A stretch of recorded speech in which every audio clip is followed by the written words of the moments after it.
노후 행복은 결국 돈의 크기가 아니라 돈이 흘러가는 방향에 달려 있다. 이 말은 38년 교직 생활을 마치고 63세에 함께 퇴직한 교사 부부 김성호 씨와 아내 박미정 씨가 한 인터뷰에서 남긴 말입니다. 두 사람은 서울의 공립학교에서 각각 국어와 미술을 가르치던 평범한 교사 부부였습니다.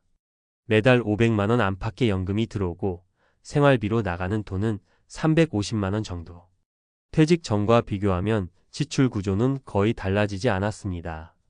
하지만 놀라운 건 행복감은 2배가 됐다는 겁니다. 어떻게 같은 돈을 쓰면서 삶이 이렇게 달라질 수 있었을까요? 퇴직 직후 두 사람의 하루는 무너져 내렸습니다. 학교라는 정해진 시간표가 사라지자 하루가 너무 길고 말없이 지나가는 시간이 버겁게 느껴졌습니다.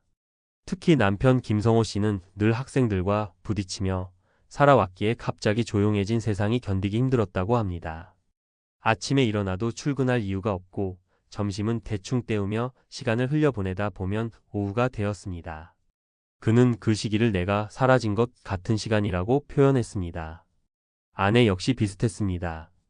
평생 아이들과 그림을 그리며 바쁘게 살았는데 이제는 하루 종일 집안일과 TV뿐인 일상.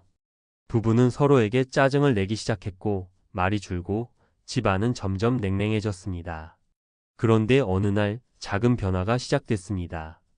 평소 여행을 좋아하던 아내의 제안으로 둘은 집 근처 문화센터에서 사진과 글쓰기 강좌를 듣기 시작했습니다. 교사 시절엔 늘 남을 가르치던 사람이었는데 이제는 배움의 자리로 돌아가 보니 세상이 다르게 보였습니다. 김성호 씨는 말했습니다. 누군가에게 배우는 입장이 되니 다시 세상이 흥미로워졌어요. 학교에서 퇴직했지만 인생 학교는 지금 시작된 것 같았습니다. 이 작은 배움이 두 사람의 생활을 완전히 바꿨습니다. 매일 강의가 있는 날은 외출 준비로 아침이 활기찼고 강좌에서 만난 사람들과 커피를 마시며 이야기를 나누는 시간이 생겼습니다. 거기서 새로운 친구 부부도 생겼습니다. 나이가 비슷하고 비슷한 교직 출신이라 공감대가 깊었습니다. 그들과 함께 소규모 여행 동호회를 만들고 한 달에 한 번 근교로 나들이를 떠났습니다. 그렇게 일상이 바뀌면서 자연스럽게 소비의 성격도 변했습니다. 퇴직 전엔 피로를 달래기 위한 소비가 많았습니다. 주말이면 외식, 백화점 쇼핑, 휴가엔 비행기를 타야만 신 것 같은 기분이 들었습니다. 하지만 은퇴 후에는 그런 소비가 거의 사라졌습니다. 대신 경험에 쓰는 돈이 늘었습니다. 사진 인화비, 전시회 관람료, 기차표. 돈의 총액은 비슷했지만 돈이 주는 만족감은 훨씬 컸습니다. 두 사람은 말했습니다. 이전엔 돈이 피로를 달래주는 도구였다면 지금은 삶을 채워주는 재료가 됐다고. 경제적 구조는 바뀌지 않았는데 정서적 만족이 커진 이유는 지출이 의미를 갖기 시작했기 때문입니다. 심리학자들은 이런 현상을 가치 지출이라고 부릅니다. 단순히 생존이나 기분 전환을 위해 돈을 쓰는 것이 아니라 자신의 성장과 관계, 삶의 방향에 맞춰 돈을 사용하는 것. 김성호 부부의 변화는 바로 이 가치 지출의 전형적인 사례였습니다. 부부의 관계도 달라졌습니다. 퇴직 초기에는 하루 종일 붙어 있으니 사소한 일로 다투는 날이 많았지만 각자 배우는 시간과 혼자만의 일정을 가지면서 오히려 대화가 늘었습니다.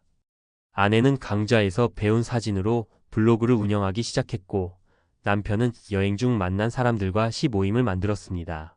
서로 다른 세계를 존중하고 공유하면서 함께 있는 것의 의미를 다시 느꼈다고 합니다. 이들의 사례는 행복의 크기를 돈으로만 측정하던 세대에게 중요한 시사점을 줍니다.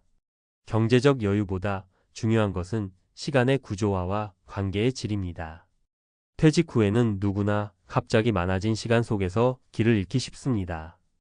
일정이 사라지면 돈도 방향을 잃습니다. 그래서 은퇴 후 첫 12년은 돈을 어떻게 쓸까보다 시간을 어떻게 채울까를 먼저 고민해야 한다는 게 전문가들의 공통된 조언입니다. 김성호 씨 부부는 이제 아침마다 작은 약속을 세웁니다. 오늘은 아내가 도시락을 싸면 남편이 산책 코스를 정하고 둘이 함께 사진을 찍으러 나갑니다. 퇴직 전엔 휴가철에나 겨우 잡던 이런 일들이 지금은 일상이 됐습니다. 그들은 말합니다. 지출은 그대로인데 삶의 밀도가 달라졌어요. 돈이 우리를 위해 일하기 시작한 느낌이에요. 물론 현실적인 어려움이 없었던 건 아닙니다. 처음엔 연금만으로는 불안하다는 생각에 저축을 거의 손대지 못했습니다.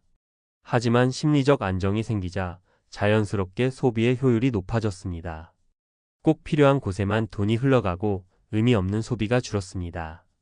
예를 들어 외식은 줄었지만 그 돈으로 주말마다 재료를 사서 함께 요리했습니다. 그렇게 만들어진 식탁은 단순한 식사가 아니라 대화와 웃음의 공간이 됐습니다. 전문가들은 이런 변화를 행동 기반 만족이라고 부릅니다. 소비 그 자체보다 소비가 불러오는 행동이 행복을 만든다는 뜻입니다. 즉, 여행비보다 여행을 준비하고 돌아와 이야기 나누는 과정이 행복을 만든다는 겁니다. 은퇴 후 행복한 사람들의 공통점은 바로 여기에 있습니다. 돈을 더 벌지 않아도 삶을 풍요롭게 하는 방식으로 지출을 바꾸는 것. 결국 김성호 부부의 행복 비밀은 단순했습니다. 소비의 의미를 바꾼 것, 시간을 스스로 설계한 것, 그리고 관계를 재구성한 것. 이 세 가지가 은퇴 후에도 삶을 계속 성장하게 만들었습니다. 이야기를 마무리하며 김성호 씨는 이런 말을 남겼습니다. 은퇴는 일의 끝이 아니라 관계의 리셋이에요. 돈이 행복을 보장하진 않지만 행복은 돈을 쓰는 태도에서 만들어집니다. 퇴직한 교사 부부의 이야기는 우리에게 묻습니다. 지출은 그대로인데 왜 삶의 만족은 달라질까? 결국 행복은 금액이 아니라 방향의 문제입니다. 돈이 나가는 곳을 바꾸면 인생이 들어오는 풍경도 바뀝니다. 퇴직한 교사 부부의 이야기는 단순한 행복담이 아니라 은퇴 이후 삶의 질을 결정짓는 본질적인 변화에 대한 기록이다. 그들은 퇴직과 동시에 월급이라는 안정적인 소득이 사라졌지만 공무원 연금으로 매달 500만 원가량을 받았기에 생활비 구조는 크게 달라지지 않았다. 하지만 이상하게도 마음은 불안했다. 그동안은 일이 하루를 지탱해 주었는데 이제는 누가 자신을 필요로 하지 않는다는 생각이 들었다. 남편 김성호 씨는 교무실에서 느꼈던 분주함이 사라지자 공허감이 몰려왔다고 했다. 아침에 일어나도 해야 할 일이 없고 저녁이 되어도 오늘 하루를 어떻게 썼는지 알 수가 없었다. 그는 자신을 멈춰 선 시계에 비유했다. 아내 박미정 씨도 크게 다르지 않았다. 아이들을 가르치던 열정은 남아 있었지만 그 에너지를 쏟을 곳이 사라지자 하루가 길게 늘어졌다.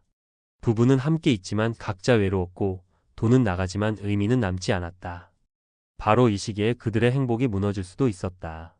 그러나 그들은 돈을 버는 방식이 아닌 돈을 쓰는 방식을 바꾸기로 했다. 그것이 인생을 되살리는 첫걸음이었다. 처음엔 단순했다. 집 근처 구청 문화센터에서 사진과 글쓰기 강좌를 신청했다. 평생 남을 가르치던 사람들이 배우는 자리에 앉아 마음이 어색했지만 곧 새로운 즐거움이 찾아왔다. 김성호 씨는 교단에서는 늘 누군가에게 알려주는 입장이었는데 이제는 배우는 입장이 되니 세상이 다르게 보였다고 말했다. 누군가의 이야기에 귀 기울이고 자신이 모르는 걸 배워가는 그 과정이 살아있다는 실감으로 다가왔다. 아내는 미술교사로서 평생 그림만 그리다 사진을 배우며 새로운 시각을 얻었다.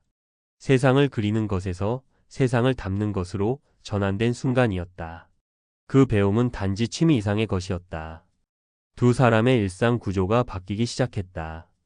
아침에 강좌가 있는 날이면 일찍 일어나 옷을 고르고 도시락을 챙겼다.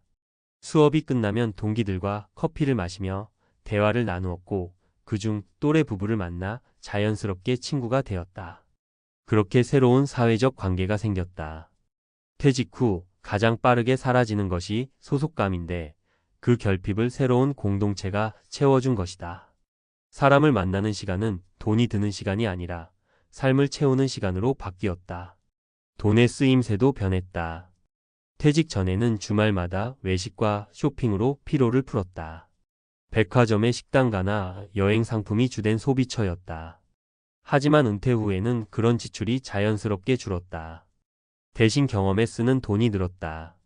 사진을 인화하고 전시회를 보러 다니고 기차를 타고 근교 여행을 떠나는 비용이 생겼다. 금액으로 보면 전보다 절약된 것도 늘어난 것도 아니었다. 다만 돈이 주는 의미가 달라졌다. 과거엔 돈이 피로를 달래는 보상이라면 지금은 삶을 채우는 재료가 된 것이다. 경제학적으로 보면 동일한 지출 구조지만 심리학적으로는 완전히 다른 소비 만족도를 만든다. 인간의 행복은 금액보다 가치 지출의 비중에 달려 있다는 사실을 이들은 몸으로 증명한 셈이다. 이 부부의 변화는 퇴직 후 많은 사람들이 겪는 정체성 공백을 메우는 과정을 보여준다. 일과 함께 사라지는 건 단지 수입이 아니라 사회적 존재감이다. 자신이 누구인지 설명할 수 없게 되는 시기, 그때 필요한 건 새로운 역할의 발견이다. 김성호 씨에게는 시를 쓰는 남편이라는 새로운 이름이, 박미정 씨에게는 사진을 찍는 아내라는 자아가 생겼다. 이 자아는 사회적 직함보다 훨씬 자유롭고 경제적 대가보다 훨씬 오래가는 의미를 줬다. 행복의 원천은 물질적 안정보다 정서적 구조화에 있다. 시간을 어떻게 사용하느냐가 곧 인생의 질을 결정한다. 하루의 일정이 사라진 은퇴자들에게 가장 필요한 건 돈이 아니라 리듬이다. 일정이 없으면 돈도 방향을 잃는다. 김성호 씨 부부는 일정표를 다시 만들었다. 월요일은 강의, 수요일은 시모임, 금요일은 사진 촬영. 그렇게 일주일의 리듬을 회복하자 불안이 줄고 생활이 정돈됐다. 그들은 한 달에 한 번 친구 부부들과 여행을 갔다. 여행지에서는 특별한 관광 대신 동네 시장을 둘러보고 마을 어르신들과 이야기하며 글감을 찾았다. 이런 경험은 그들의 삶을 다시 교실처럼 만들어줬다. 배우고 느끼고 나누는 일상이 이어지면서 두 사람의 관계도 부드러워졌다. 함께 있는 시간이 길어지면 싸움이 늘어날 거라 생각했지만 오히려 반대였다. 각자의 시간이 생기자 대화가 많아졌고 상대의 세계를 존중하게 됐다. 경제적으로도 흥미로운 변화가 나타났다. 이전보다 더 절약하지 않았는데 잔고는 오히려 안정됐다. 충동적 소비가 줄고 계획적 지출이 늘었기 때문이다. 외식 대신 재료를 사서 집에서 요리를 하고 취미를 함께 나누는 시간이 늘어나자 돈이 행복을 밀어내는 대신 행복을 끌어들이기 시작했다. 심리학에서는 이를 행동 기반 만족이라고 부른다. 소비 자체보다 소비가 불러오는 행동이 행복을 결정한다는 의미다. 예를 들어 여행 그 자체보다 여행을 준비하고 돌아와 사진을 정리하며 추억을 이야기하는 과정이 더 큰 만족을 준다. 김성호 부부의 행복도 이런 방식으로 자라났다. 은퇴 후의 삶은 결국 돈을 버는 시기에서 의미를 만드는 시기로 전환되는 시간이다. 교사 부부는 돈의 액수는 바꾸지 않았지만 돈의 방향을 바꿨다. 피로를 달래는 소비에서 삶을 키우는 소비로, 일의 대가로 받던 돈에서 경험을 위한 투자로 바꿨다. 그리고 그 결과 지출은 그대로인데 행복은 2배가 되었다. 이 부부의 이야기가 주는 메시지는 명확하다. 은퇴 후 삶의 질은 수입이 아니라 의미 있는 소비의 밀도로 결정된다. 수입이 줄어들어도 자신에게 맞는 리듬과 가치를 찾아 돈을 쓰면 행복은 충분히 확장될 수 있다. 행복은 소비의 결과가 아니라 방향의 문제이며 돈은 크기보다 흐름이 중요하다. 결국 은퇴는 경제적 사건이 아니라 심리적 사건이다. 매달 들어오는 금액이 아니라 그 돈을 어떻게 해석하고 어떻게 쓸 것인가가 삶을 갈라놓는다. 김성호 씨 부부처럼 삶의 의미를 중심에 두면 지출이 행복으로 전환된다. 그들이 남긴 마지막 말은 이런 삶의 철학을 잘 보여준다. 우리는 돈으로 여유를 사지 않았어요. 시간을 돈처럼 쓰는 법을 배운 겁니다. 은퇴를 앞둔 이들에게 이 말은 하나의 길잡이가 된다. 돈을 더 벌어야 행복해지는 것이 아니라 이미 가진 돈이 행복을 만드는 도구가 될 때 인생은 새로워진다. 결국 행복은 통장의 숫자가 아니라 하루의 쓰임새 속에 있다. 돈이 흘러가는 방향을 바꾸면 인생이 흘러가는 풍경도 달라진다.